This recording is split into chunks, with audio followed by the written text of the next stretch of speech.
La Minute Négo par Olivier et Ronan. Épisode 8, le bluff. Vous pouvez tromper tout le monde une fois, quelques-uns souvent, mais vous ne pouvez pas tromper tout le monde tout le temps. Abraham Lincoln. T'es sûr que c'est de lui ? C'est pas une citation de La Cité de la Peur ? Non, Ronan, c'est pas une citation de la Cité de la Peur. Dis-moi Olivier, ça t'arrive de bluffer en égo ? Bah ouais, tout le temps, et toi ? Bah pareil. Ah ouais ? Vous bluffez en égo ? Moi, je bluffe pas. Bon, je sens que cet épisode va être court. Sauf si on le développe un peu plus. Est-ce qu'il faut pas mieux formuler déjà la question de départ ? Celle qu'on nous pose toujours en formation. Peut-on bluffer en négociation ? Bah, on me la pose tout le temps aussi, et ça serait quoi une meilleure manière de formuler la question alors ? Bah déjà, faut éviter d'être aussi ambigu. Il faut préciser ce qu'on entend par bluff. Est-ce qu'il s'agit de mentir purement et simplement, de façon éhontée, ou alors de prendre des positions qu'on n'est pas prêt à tenir ? Et ça change quoi ? Bah ça change tout.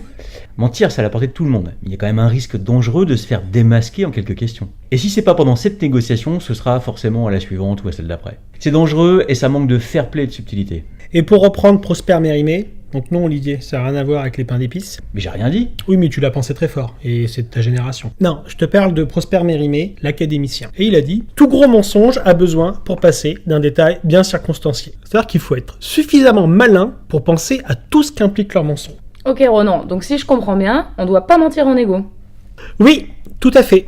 Parlons maintenant du fait, parce qu'on l'avait évoqué dans le bluff, de prendre des positions qu'on ne peut pas tenir. Ah oui, ça c'est ce que vous faites tout le temps tous les deux. Bah évidemment, c'est la raison d'être de la négociation. Si les positions étaient tenables, autant s'affranchir de l'exercice. Et c'est pour ça qu'on considère la première annonce comme un bluff. Ah c'est ça, parce qu'elle est fabriquée pour ça. Ah, ça c'est ce que vous avez expliqué dans l'épisode 3. Donc à partir du moment où le sens du mot bluff est bien compris par tout le monde, la question de départ pourrait être « Quand doit-on bluffer en négociation ?» C'est déjà beaucoup mieux. Et ça permet surtout de répondre que le bluff est déjà présent dans la démarche elle-même. Donc ça veut dire qu'on bluffe seulement pendant la première annonce ? Non, pas uniquement. Tu peux bluffer lorsque tu défends tes positions ou lorsque tu justifies des demandes de contrepartie. Il y a un autre bluff de taille aussi. C'est ce qu'on appellera l'ultimatum ou le dernier recours, ou alors n'importe quel autre nom qui vous plaira. Mais ça, c'est pour un prochain épisode. J'ai hâte d'y être. En référence au proverbe introductif, nous vous déconseillons fortement d'avoir recours au bluff pour mentir ou faire de fausses promesses. Cette habitude vous desservira à court terme et vous collera à la peau très longtemps. C'était l'épisode 8 de la Minute Négo. Nous espérons qu'il vous a plu et vous donnons rendez-vous le mois prochain pour l'épisode 9.